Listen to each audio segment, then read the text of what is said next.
Hello everyone, তো আজকে আমি লাচ্ছি বানাচ্ছিলাম। তো আমার কাছে অনেকগুলো মিষ্টি দই পড়েছিল আইসড হয়ে, তো ভাবলাম যে এটা দিয়ে একটা লাচ্ছি বানানো যাক। তো ওই যে আমি ফার্স্টে আইসড মিষ্টি দই ইউজ করতেছি, এই জন্য আমি এখানে চিনি আর দিব না, বাট কারো যদি চিনি খেতে ভালো লাগে সে চিনি দিতে পারে। আর আমি দইটা একটু বেশি দিই যাতে ঘন হয়, আর আমার কাছে মনে হয় আমার লাচ্ছিটা আমার কাছে অনেক ভালো হয়। আর প্লেটে যেগুলো দেখতেছো ওগুলো আইসড পানি, ওগুলো আমি দিতেছিলাম একটু করে। ভয় লাগতেছিল বিকজ আমার ঠান্ডার সমস্যা আছে, তো ভাবছিলাম দিব কিনা। তারপরে 1-2 চামচ দিয়েছিলাম, দেন আবারও একটু দধি দিলাম বেশি করে। তোমরা দই বলো না দধি বলো, যেটা বলো বলতে পারো।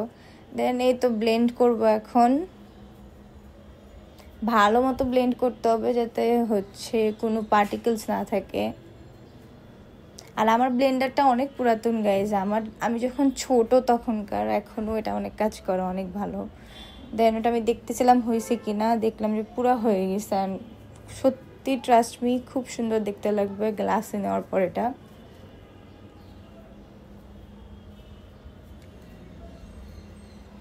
এই তো এবার ডান, এটা হয়ে গেছে। এখন আমরা নিতেছি, এখন গ্লাসে ঢাল দিয়ে পরিবেশন করে ঠান্ডা ঠান্ডা চিল খেয়ে ফেলবা, এটাকে রাখবা না, কারণ এটা ঠান্ডা বেশিক্ষণ থাকবে না।